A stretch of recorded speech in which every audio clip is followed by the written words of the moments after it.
we were talking about Colonel Bacon earlier, and I'll bring one good. He owned the first Tennessee walking horse. His name was Strolling Jim. Oh, I've heard of that. And he was trained by a man named Floyd Carruthers, who was a famous trainer. Now this was just a thing when it was just a gaited horse. We didn't have what they call the big lick and the soaring and the stigma that the walking horses has today. But this was just a horse that was trained, and just beautiful flowing horse, and he was the first one. He was the first one, and he sold it, and then it was flown to California. I read it. I got all this off the internet, and it was one of the first horses to ever fly in an airplane. Yeah. Really? And it's buried over in Wartrace behind. It's buried there with a monument over behind a cafe over there somewhere. It's in. You can Google if you'll Google Strolling Jim. There's and a picture of it. I saw that one time at Wartrace. Yeah, I've got a picture. What is that doing here? It's it's behind a cafe, isn't it, or somewhere over there? Yeah. This is where this Floyd Carruthers was from. Yeah, I've got a picture of Colonel Bacon holding the bridle reins of Strolling Jim. Strolling Jim. Wow. And maybe if we ever do something like this again, we can bring some pictures to share. But I've got the picture of him. Beautiful horse. animal. Yeah. Oh, it was a beautiful horse. Yeah, so that was before the days of what they call the big lick and all that. He was just a beautiful gaited horse. Yeah. What all went on in that dance floor on the 3rd floor at that house?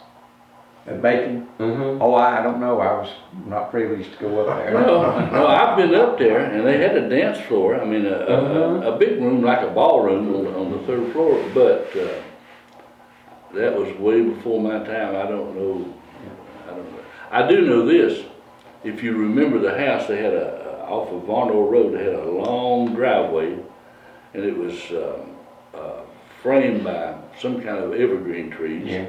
And if you looked at the trees in the main yard at the house, my granddad told me one time that he and the farm help set every one of those evergreens out along that driveway, and every tree in that yard, Colonel Bacon picked out, and they set out and nurtured and get it. A lot of those were like prize trees and shrubs.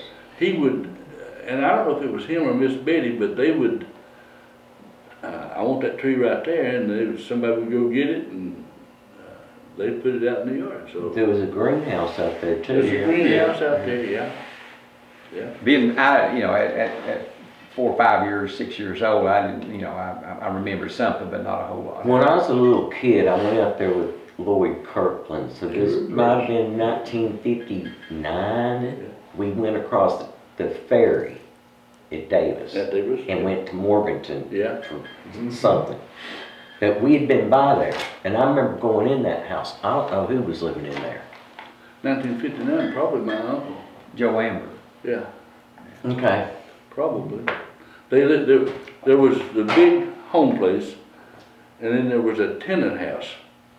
And while Miss Betty was alive, of course she was at that big house. Sit down below. Sit down. There was a dairy barn and a big barn, and the tenant house sat maybe 100 yards from the house. I don't remember. And it was a separate drive off of Varnell Road. You didn't go in the driveway and down to it. You pulled in to the tenant house off of Varnell Road. Well, I've got pictures somewhere of them tearing it down. I've got a picture of all that stuff somewhere.